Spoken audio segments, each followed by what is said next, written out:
The National Assembly Election Petition Tribunals in the 36 states and the FCT are concluding their proceedings this week and are set to deliver judgments on more than 400 election petitions. Although an official from the Independent National Electoral Commission, INEC, indicated that 552 election petitions were filed by aggrieved candidates who participated in the National Assembly elections, it has been reported that over 150 of these cases have already been resolved, with some being withdrawn by the petitioners. However, approximately 400 cases are expected to be resolved this week as the tribunals across the country wrap up their proceedings. In recent weeks, the panels have overturned the election victories of at least 4 senators and 7 House of Representatives members from the polls held on February 25, 2023, and many others thereafter after the conduct of the 2023 set House of Assembly and gubernatorial elections. It also seems like political parties, even after the 2023 general elections, are still grappling with various internal wranglings. The ruling All Progressive Congress is yet to recover from the shocks of its leadership tussle. The People's Democratic Party has one of its chieftains and current minister of the FCT, Nyesom Wike, calling for the suspension of the party's presidential candidate, Atiku Abubakar, former governor of Jigawa State, Sule Lamido, and former governor of Sokoto State, Aminu Tambol, because of their alleged actions during the months leading up to the 2023 general elections. There is also the new Nigeria People's Party, NNPP, and the Labour Party, who are also going through their own share of internal crisis. And elsewhere, President Bola Tinubu, who was in India for nearly 1 week, said that the G20 will remain incomplete without Nigeria. And joining me on the program tonight to discuss these issues and more, I have in the studio Dr. Bibi Farouk, lecturer of political economy at the University of Abuja. He is also a member of the NNPP. Welcome to the program, Doctor. Thank you very much. After a long time, we've been looking for you. Quite a while. Well, anyway, we are glad to have you back. Thank you very much. Welcome, yes. And viewers will take a short break. When we return, the conversations commences. Don't go away.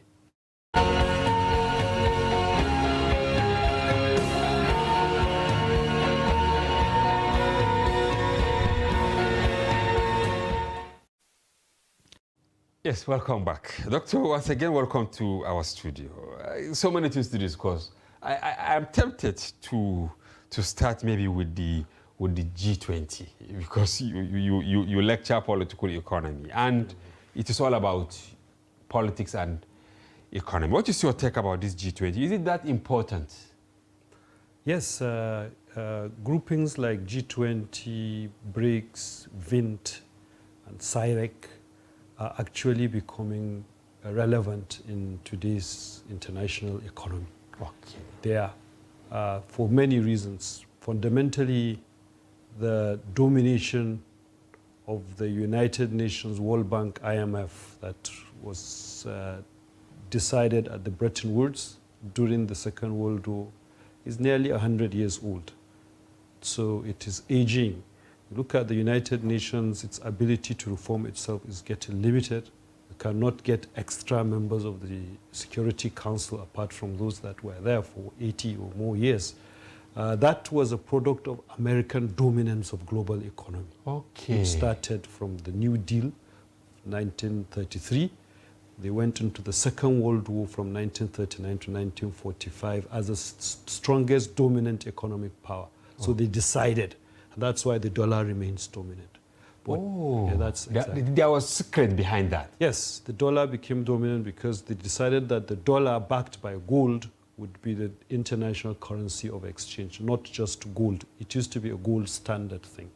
But in 1971, Nixon decided that he was withdrawing the backing of the gold. If you want to take the dollar, take the dollar. And that's when dollar now became the alpha. And what they do is print it. What you do is give your goods to collect their printed money. And that is how the global economy has been ongoing for the last 70, 80 years. But is it being threatened now? Yes. Okay. So Russia has been trying to find alternatives. China has become the second most strongest economy in the world. and it is not in support of American dominance. So now that we are beginning to see this diversification of power within the international economy. And the world is moving from, the world was bipolar from after the Second World War because Russia was able to have the military might to influence a lot of global activities. So it was competing with the United States. So they were bipolar. You're either in the West or you're in the East. But the Russian-Soviet system collapsed in the 80s, and then the world practically became unipolar with American dominance. But now, because of the economic challenges, we are moving into a multipolar system. Now it's not even bipolar. It's not bipolar, it's multipolar. China is pulling its influence. India is beginning to pull its influence. India is now vexing muscles. You can see its role in BRICS. You can see its role in the G20. You can see they have gone to the moon. They even hosted the G20. Yeah, they have gone to the moon. They are now bragging of technological capacities that they can take care of themselves. They have military capacities, that they have nuclear weapons. So India is moving in. Brazil, at the Southern American leg, is also bringing up its muscles. EU, it's still united in alliance with the American system. So you have multiple areas of control. These multiple areas of control are likely going to continue unless there is a global conflict that's it's war or physical conflict, yes. To push some of these upcoming blocks into two different groups. But for now, each and every one of them is pushing for its influence, and America's influence is waning. And you can begin to see neutrality coming around. Sweden is losing its neutrality, is going to align. Switzerland might, it might not. The coolest country, I mean, in terms of cutting crisis. Crisis, yes. But you can see that neutrality is going, and blocks are coming up. And so that's why BRICS is important. That's why G20. G20 is an expansion of G7, actually. Okay. G7 was a union of the strongest economic powers. So you're talking about US, you're talking about Germany. Canada, France, Italy. Yes. And so but now you have, of course, you have Argentina, Australia, Brazil, Canada, China, France, Germany, India, Indonesia, Italy, Japan, Mexico, Russia, Saudi Arabia, South Africa, South Korea, Turkey, the United Kingdom, the United States, the European Union, and the African Union. Yeah. So now they are a bloc. As they are as a bloc now, they control about 80% of the world GDP. 80%? 80%. Wow. They control about 75% of global trade, as they are. And they have about 60% of landmass. About 2/3 of the population of the world is within this group. So it's a very powerful group. You can say as powerful as the United Nations, only that it is not as formal as the United Nations. The structures are not formal. Okay, as the United Nations do. So they have informal structures where they just make a decision to have meetings on particular issues and take decisions on those issues and wait for the next year's meeting. So, and the interesting thing for us now that Africa is coming in for us in Nigeria is what roles are we now going to play? Because the expansion of 1999 into G20 from G7 was the realization of the need to bring emerging economies. Okay. So we're not regarded as an emerging economy. We're not regarded? No. Up till now? Up to now. Because our economy is not that advanced. Our structures are not in place. We do not produce nothing. The whole of Africa has only 2% of global trade. And so Nigeria has... The whole of Africa? The whole of Africa. Nigeria has none. Almost, we're next to zero in global trade. The only thing we do is import everything for ourselves. But where do you place our population? So the population now gives us a population advantage. But a population that is not enlightened is as bad as a population. I mean, the comparison. That is you in Hausa, right? Yes. You about Apani. Because if you have 10 million enlightened people, they are better than 200 million. Oh my God. Then what is the implication of Tinubu's statement, as I said in the introductory part of this conversation, that he says that this G20 or G21 is not complete without Nigeria. Is that a rhetoric? Yeah, it's a global rhetorical statement, mostly looking at the population, like you say, that 1 out of every 4 black people is a Nigerian, and so on and so forth. Those are sentiments. But assess the economy and see what is our contribution to the global GDP is next to zero. What is our contribution in trade is next to zero. Now, what is our technological contribution to the world is also not there. So what we need to do is, if we are able to take care of these indices, we will be recognized naturally. The other factors that are favorable to us, population, race, and so on, will move in. Seamlessly. Seamlessly. And that's why I'm saying the whole of Africa needs to even know why are they being courted into although they want to go into G20, they have gone, but why are they accepted? Because I think the next stage after emerging economies is to find markets and resources. Okay, so it's one thing to be an emerging economy. It's another thing to now have resources in Africa. Because you need resources to actually drive the economy you're talking about. And the new global energy economy of the world, the green economy, is going to rely on certain mineral resources that are in abundance in Africa that we don't know about. And so therefore, and our uranium in my mind now. Uranium, we have it in Taraba. You have lithium, you have... lithium in Nasarawa. Nasarawa, so many. Almost any battery you want to run today runs on some mineral resource that is abundant somewhere in Africa. Even a lot of it in Nigeria, Doctor, I'm very much interested in this because we attend all sorts of meetings. Yes. We attend all sorts of meetings. As we speak from, India, the president proceeded to UAE. Yes. What do you think Tinubu should latch on? In 1999, Obasanjo was the most troubled president. Yes, that's true. Now, Buhari has done his own. Yes. They all signed different treaties, thousands of them. What do you think Tinubu must do, not even should do, must do to get it differently this time? Not just to join this G20, not just to join the BRICS or whatever. What should we do to get it right from the home front? Well, there are two things, two aspects. The local economy must be advanced. Intellect and innovation must exist in your country for you to get recognition as a technologically advancing country or advancing country. That gives you Then our foreign policy itself needs to have a overhaul. It has to overhaul it. We have to, because we have concentrated on Africa as being the centerpiece. We have then the second concentric cycle on anti-colonial issues. Then we now relate to our former colonial governments or mothers as our basic approach towards foreign relationships. One of the most conservative aspects of governance or elite in Nigeria are in the foreign service. You see, they are very reluctant to be adventurous. Maybe they don't have the facilities because the technology is not there. Like I said, education is very low and so on. And the foreign services. The foreign service just treats itself to the parties at the meetings and do not have any interest they pursue.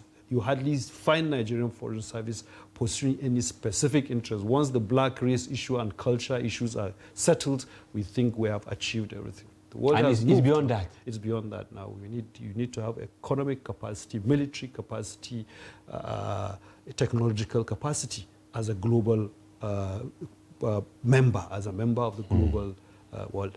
So that Tinubu needs to do.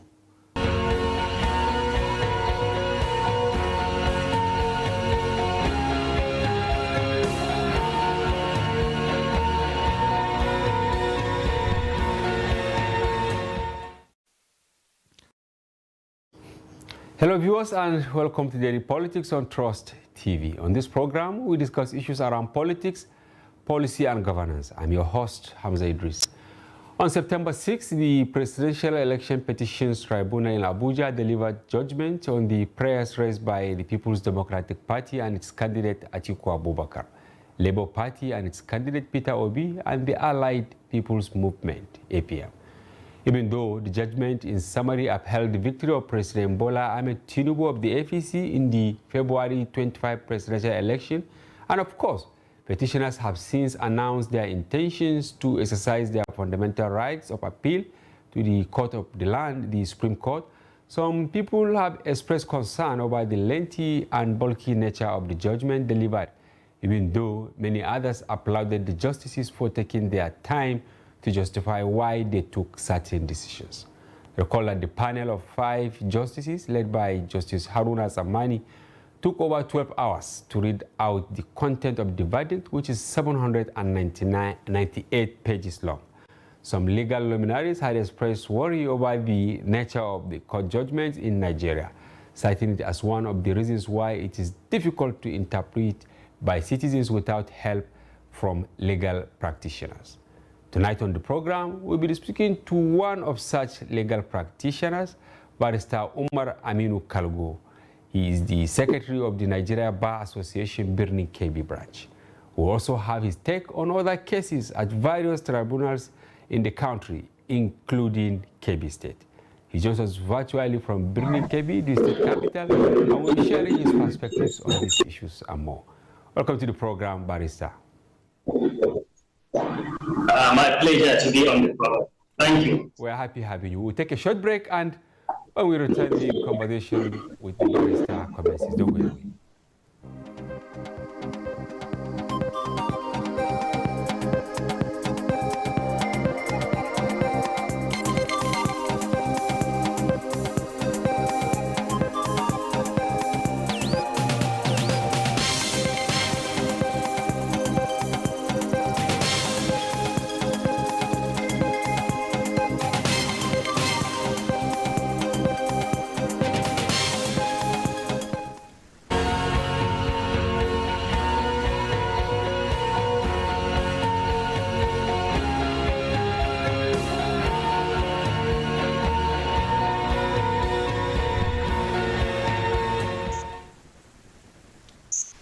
Come back. Yes, Barrister, let me start by asking you on your take on the judgment delivered by the Court of Appeal. I mean, the Presidential Petition Court, which upheld the election of President Bola Tinubu. What is your take on that?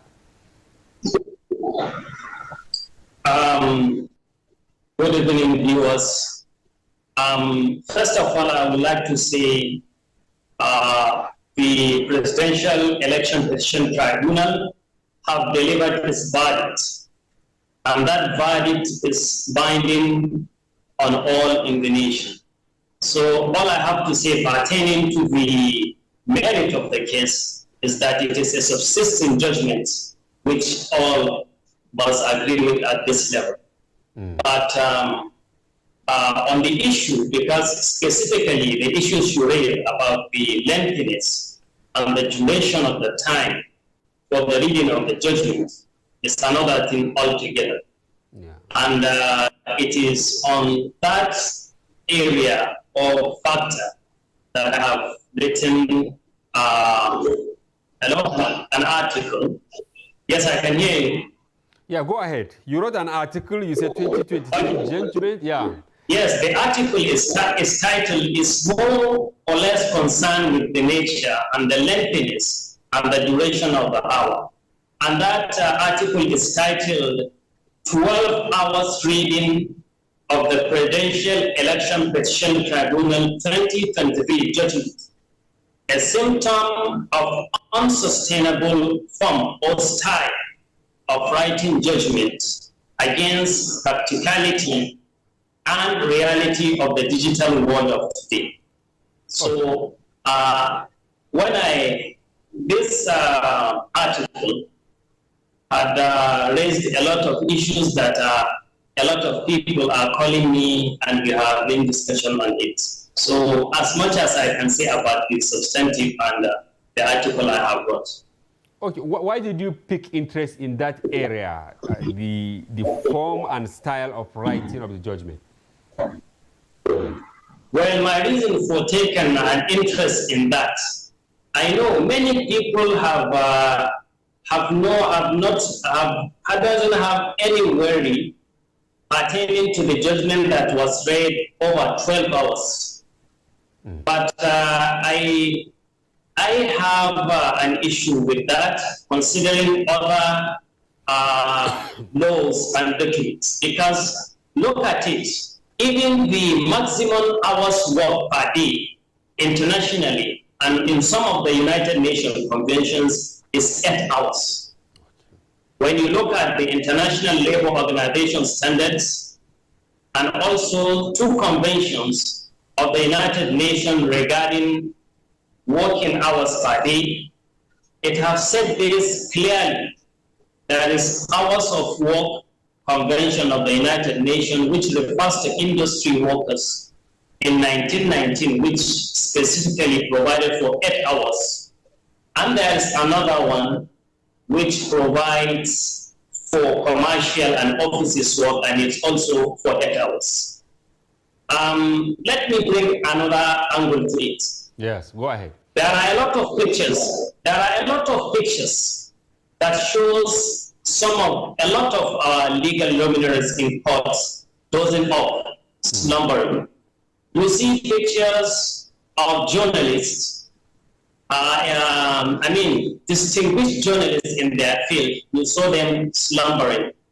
You also see some other dignitaries who were in the court gallery or in the bar. And these pictures were all across the social media. When you look at these pictures, though they are seen in lighter moods as comical traits, you can't help when you watch them to feel the instinct of laughter. But overall, it is not saying good news to those people that you will see. And I think it goes beyond that, even to the country. But when you look at that and you now subject that these people have been there for over 8 hours, especially journalists covering it, or the court personnel that were there all through. So this call for, it gives a call for what already prior to this, lengthiness of judgment have been an issue in the contemporary world. Okay. Even in Nigeria, we can cite some examples to that. Yes. Okay. Now, is it really a problem for justices to take their time and discuss technicalities and other variables around a legal issue, for them to bring out everything for everyone to see and to understand why they take certain decisions? You see, we are not blaming. Okay. You know, the world always advances. And there are traditional ways of doing things. So I want to bring, even in the UK, there is this concern about lengthy judgments. That the President of the Supreme Court of United Kingdom had in several times provided talks in papers where he raised concern about the whole traditional way of writing judgments, which is lengthy, which is cautious, that we need to depart from that. Okay. And talking about lengthy judgments, when this judgment connection searches across the world, and India that are having, because in India we have judgments that are even up to 400 something pages, and others. The Lord David Nuremberg Kingdom Supreme Court has paper he presented. No, I want to cut a small part of. Okay, go ahead. It should not be taken, if I may. It should not be taken to excess. Judges should weed out cautious. We should, for instance, remove unnecessary display of learning, or what Lord Chief Justice recalls his history teacher as saying, APK, unjust parade of knowledge. Let me be very brief on this. Okay. And even in Nigeria, it has been a problem that in 2019, the Nation newspaper has to an article which read, "How lengthy should a judgment be?" And this is a Nigerian newspaper that was published on 21st September 2019. So you see, the current trend of the world is moving from the traditional way of writing judgments to a more, I'm referring to these articles because they have profiled solutions on how to go about it.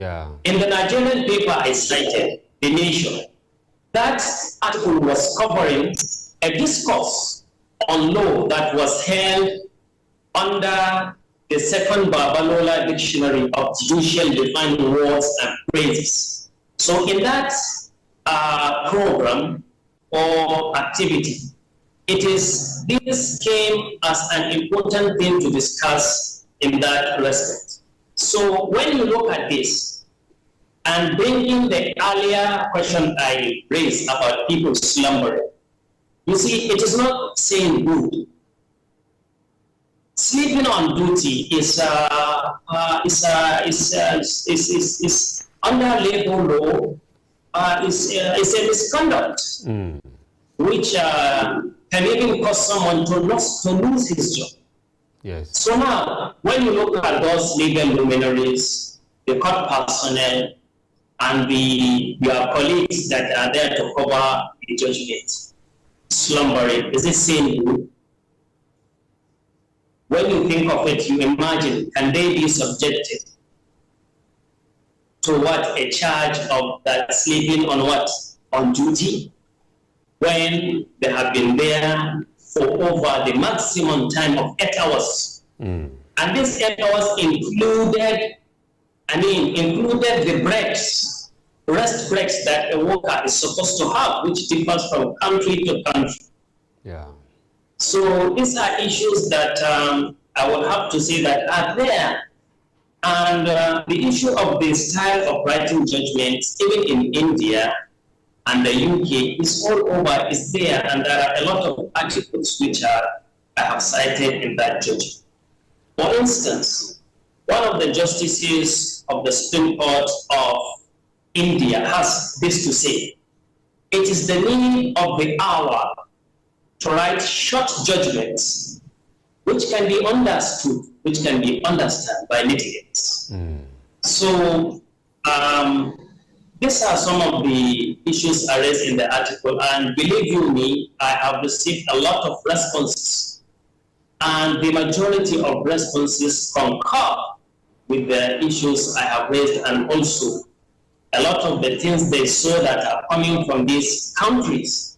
Because there is an Indian article also that make a comparison of the judgments that are so fundamental that occurred in the US and UK, and give the number of their pages. While you find the pages are within reasonable, span. When you come to our countries, specifically Nigeria or India, you find the pages going far and far.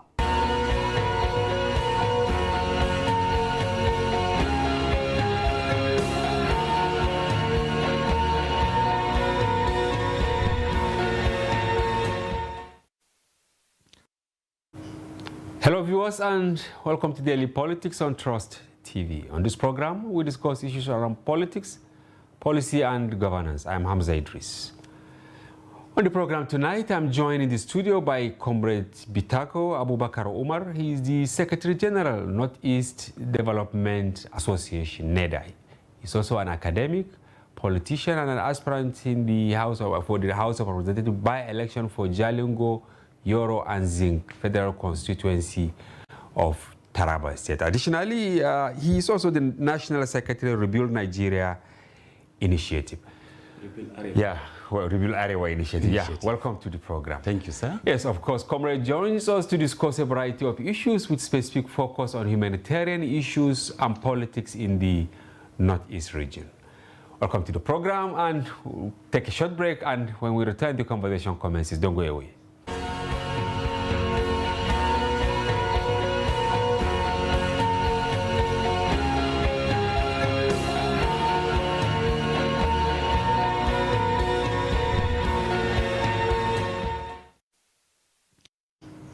Yes, welcome to the program once again, Comrade. It's a pleasure, sir. Yes, you are the Secretary General, Northeast Development Association. You also serve as the National Secretary, Rebuild Arewa Initiative. Yes, what informed, let's start with Arewa, that is the North, right? What informed the formation of this initiative? There are many factors that necessitated the creation of Rebuild Arewa Initiative.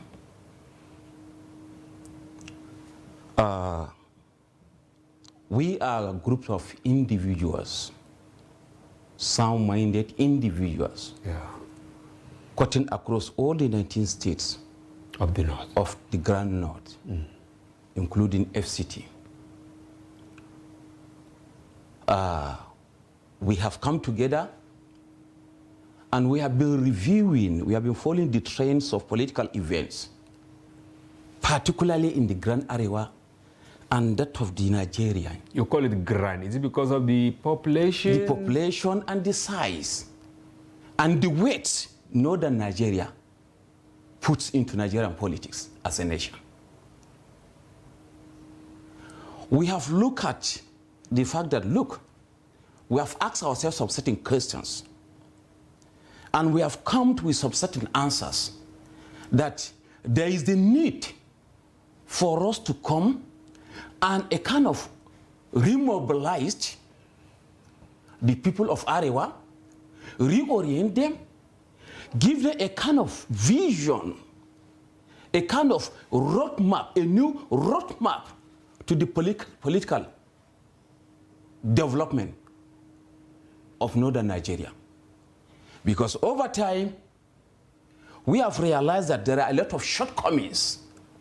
And these shortcomings, our shortcomings in Northern Nigeria has resulted, massively resulted to a kind of underdevelopment, which has technically resulted to insecurity. And that is bedeviling the Northern Nigeria and affecting the Grand Nigeria. Now, what do you want to achieve? Of course, you said to drive a roadmap, but we have quite a number of groups. We have the Arewa Consultative Forum, we have the Northern Elders Forum, you know, we have quite a number of groups. Why a new one? Is it that you are not satisfied with the approach of the other groups? Of course, you see, just like you have mentioned, we have the Arewa Consultative Forum, the Northern Elders Forum, and what, of which I do participate in their programs and activities. But we felt there is a missing gap, and that missing gap needs to be filled in. The missing gap is not to play in politics. Of course, it's natural to play politics. But what is the dividend of the politics you are playing to the masses, on the grassroots? That is what matters in terms of education. Because you need to be enlightened first. When you are enlightened, then you will now be able to understand yourself and understand the value that you accrue or the society will benefit from you. And in doing that, in getting the education, you need healthcare. You need to be sound-minded individuals. If you are sick, you wouldn't have the possibility or the capacity or the opportunity to acquire the education. We felt in that respect, these two factors alone is missing within the realm of the civil society, groups that are in existence in the Northern Nigeria. They are not making enough effort in that dimension. So we felt the review, the new initiative, that is the Review Arewa initiative, will now come and fill in that gap. We will go to the grassroots, enlighten our people, give them the awareness on why they should embark on the formal education as well as the religious education. Because when you get the formal education and you get the religious education, that is the comparative education. You will not be able to compare the two and contrast and have a balance, tolerance in the society. I'm a Muslim, you are a Christian, I should be able to live side by side, harmoniously, have a constructive view of the society. That's the development, survival, development. Now, you mentioned education. You believe that leaders in the past have not done enough. Of course, quite a number of people believe in that. But the major issue is Al-Majri. You know, almost all the states, you are from Taraba and from Katsina. All the 19 states, you have Muslims. And we have a large chunk of young people who are not going to school.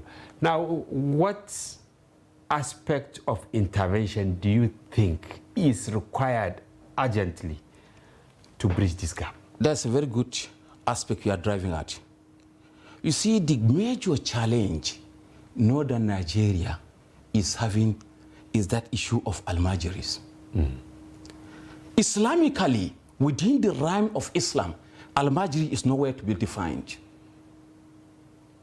But technically and tactically, some of our Islamic teachers of those days, you know, recruit them, people, parents, entrusted their kids to them for them to give them that Islamic knowledge. But along the line, they were taking them consciously to go and work on their farms, to go and do begging so that for them to fend for themselves.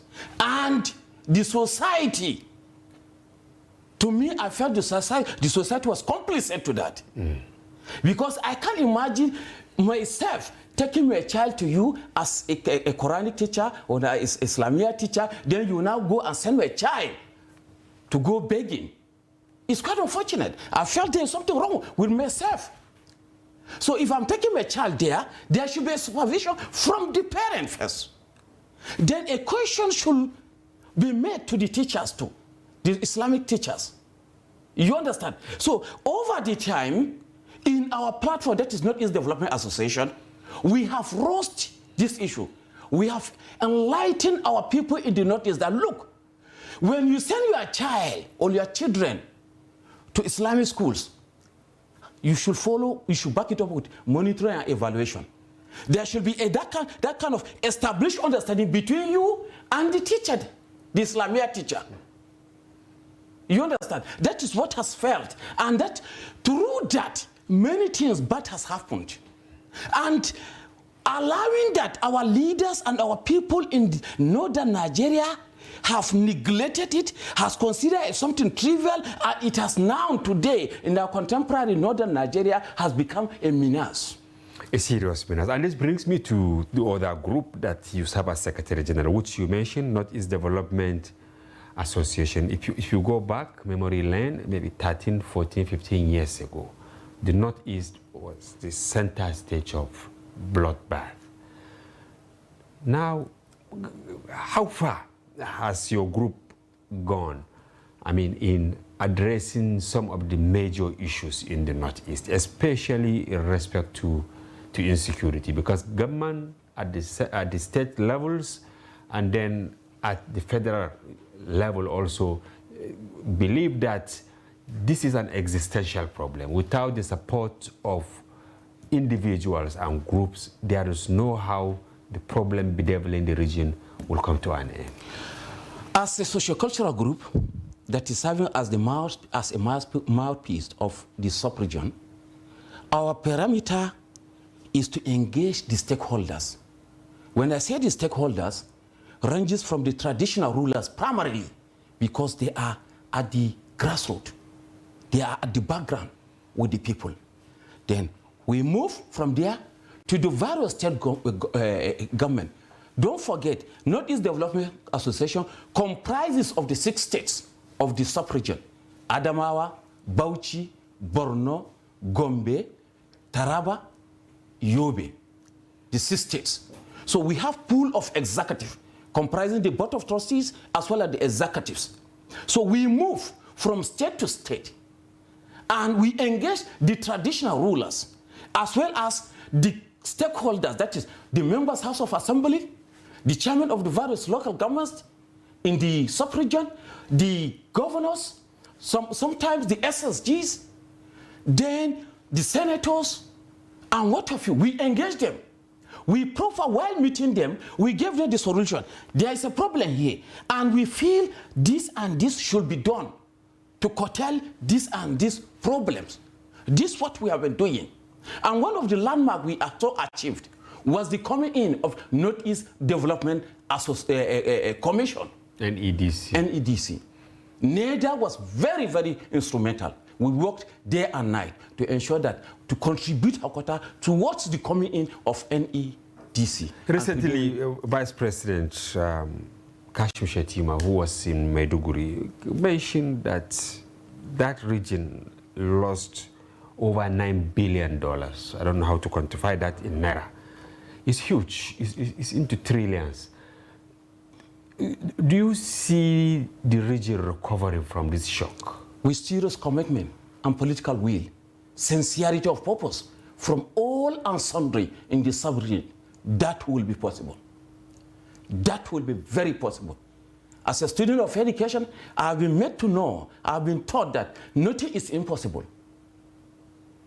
When there is a problem, you find solution. In the process of finding a solution, another problem will come up. Then you now re-strategize, re-energize on how to solve the problems. So with the problem that we have had, when you take a look, before it was not like this. Before you travel from Taraba, Jalingo, to perhaps Maiduguri, it takes you 2 days. Now you can make it in 1 day. This is to tell you that the problem has been drastically alleviated. And you see series of military and security checkpoints or checking points. But today, you found few.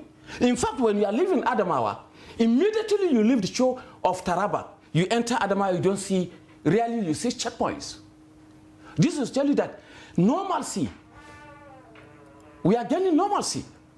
So nothing is impossible. And that is why we said we have been calling on the stakeholders, every individual that has one way or the other, or a political office holder, be it political office holder or a senior citizen, coming from that angle should be able to initiate one program or the other. If you are a minister, initiate one program or the other from your ministry that will now make impact into the sub-region, that will alleviate the situation in the sub-region. Because particularly when you look at Borno and Yobe, they are the most ravaged among the 6 states of the sub-region.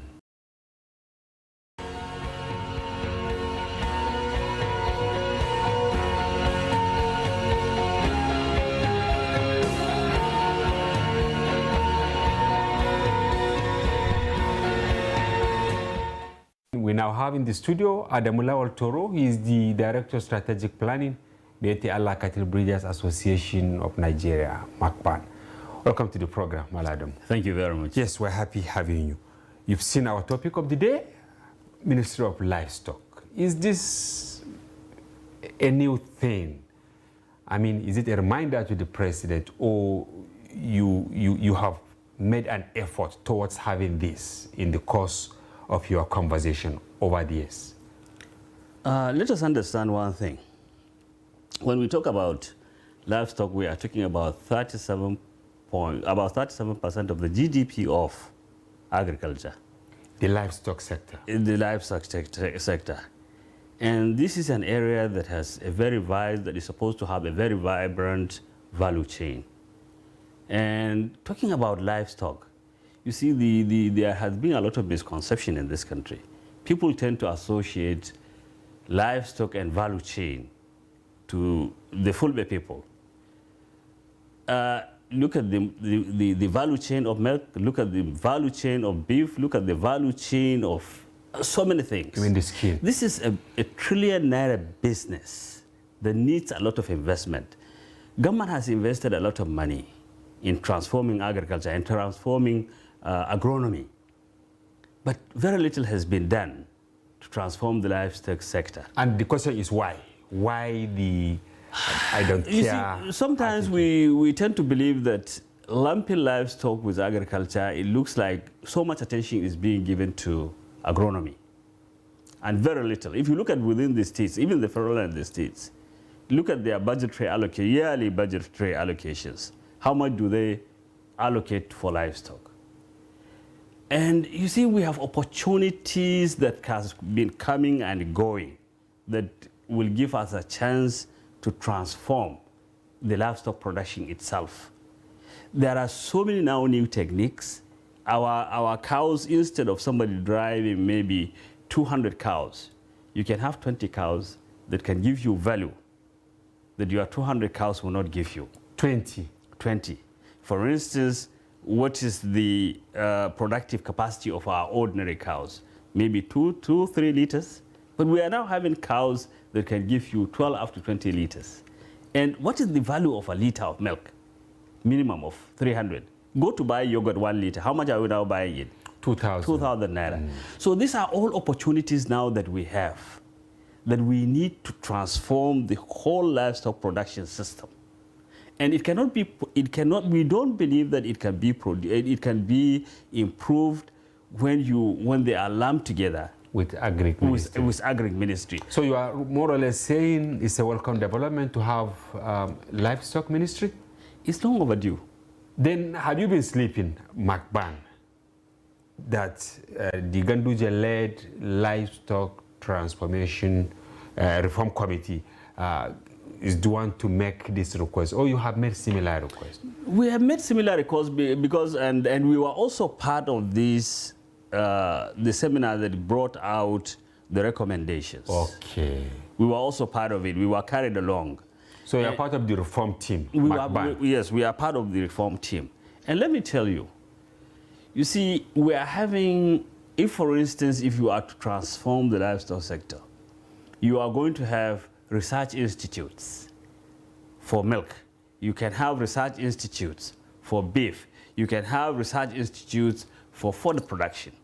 And which means that you are expanding the job opportunities of young Nigerians who wants to be professionals in those fields. And apart from that, you see, how much does the federal government spend on milk? Every year, importation. Nigeria has no business importing milk. If say we can do the collection, we can organize. Let me give you an example.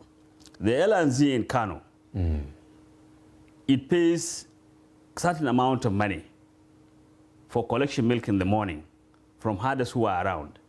And because of that, and it encourages, it says, if you now enroll your child, they will give you additional 20 naira. And because of that, so many herders have settled down. And because they are getting value.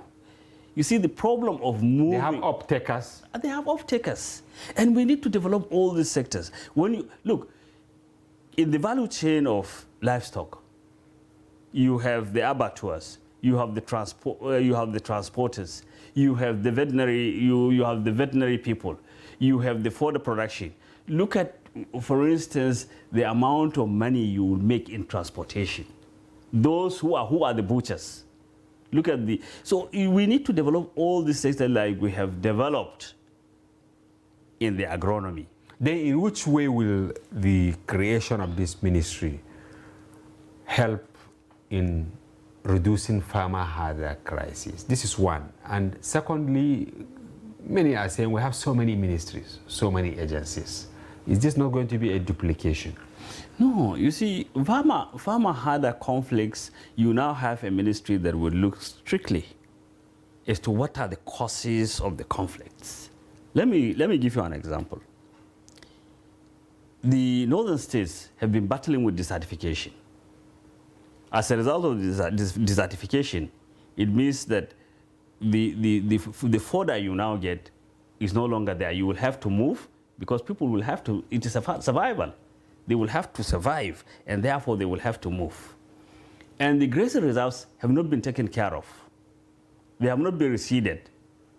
The dams within the grazing reserves has silted and nobody is doing anything about it. And look at climate change. Okay, take the case before. A number of herders who used to go to the shores of Lake Chad in the dry season, the Lake Chad has shrunk by about 70-something%. Yeah, someone And will say it is only 5% of the original size that is there. Absolutely. So which means that, you know, and it was, if they go there, they are in the fodder, they are in the water. And then the shrinkage and the insurgency means that they can no longer go to those areas. And because of also the climate change,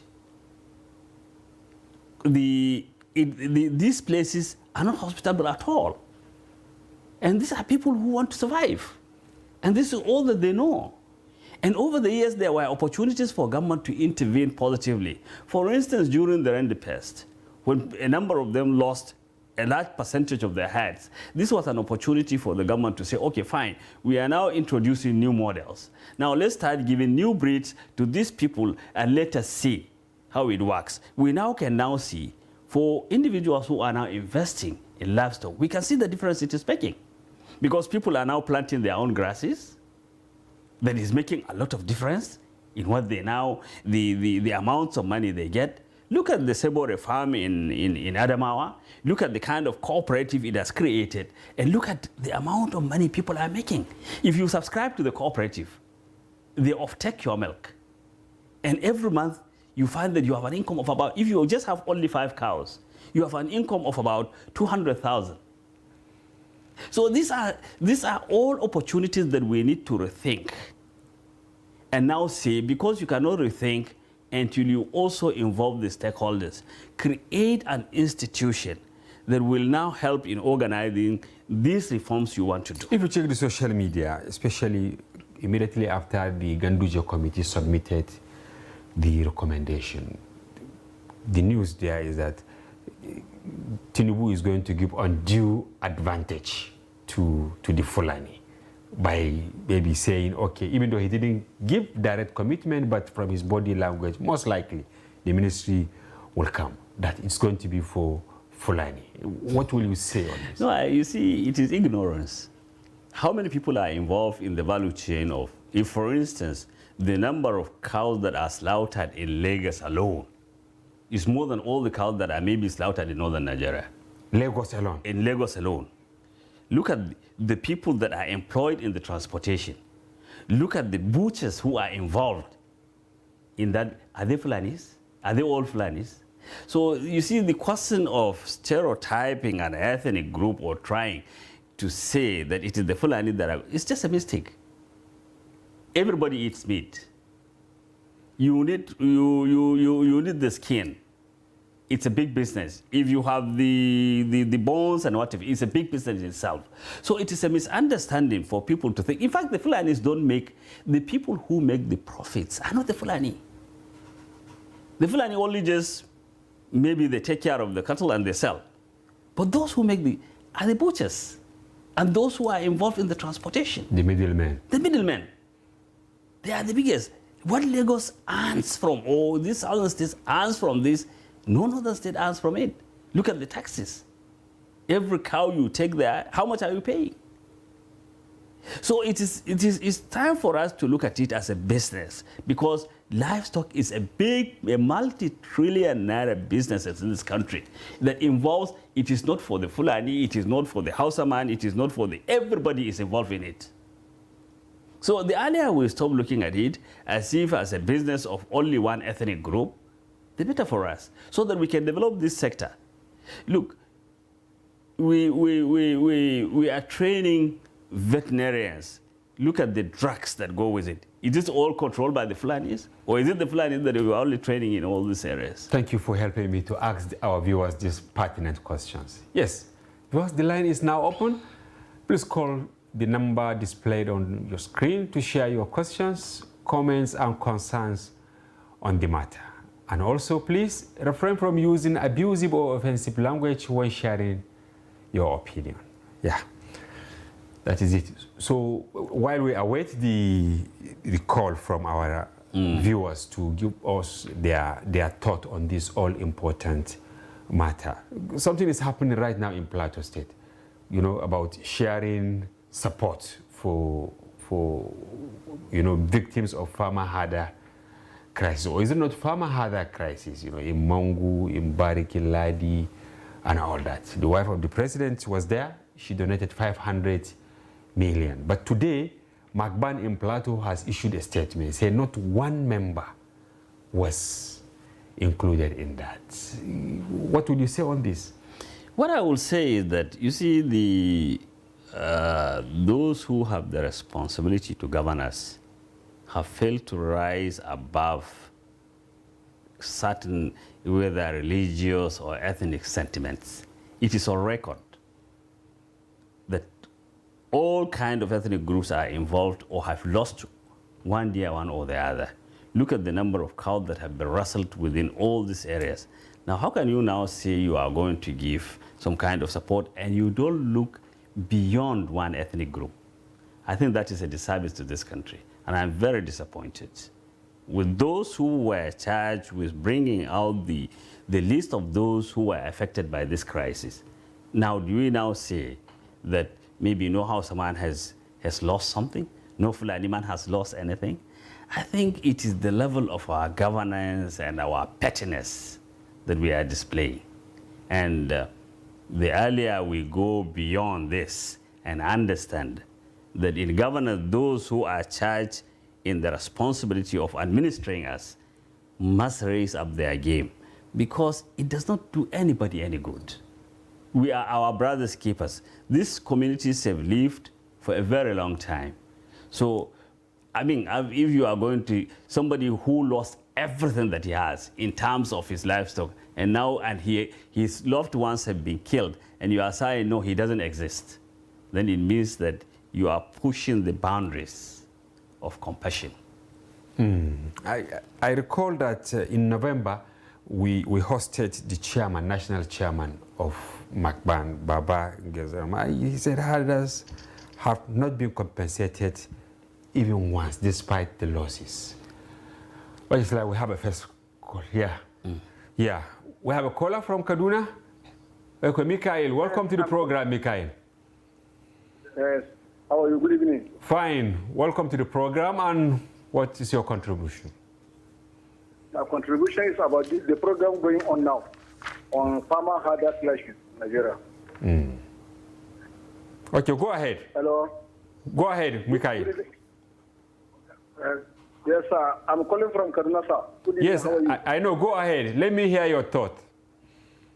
Sir. Yes, yes, sir. Sir, with the current situation now, it's better. I want to just.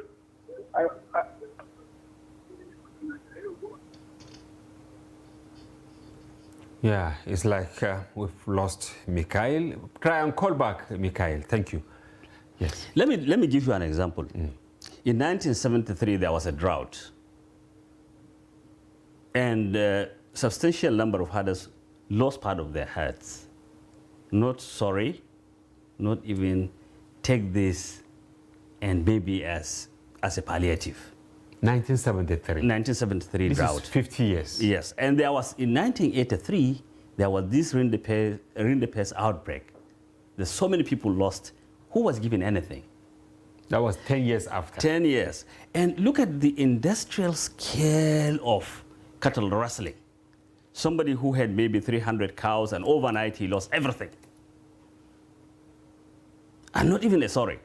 And we now see every day, if for whatever reason a market goes on fire, we find that the governor is running helter-skelter to give some kind of support to those who have lost something. Are these people not Nigerians?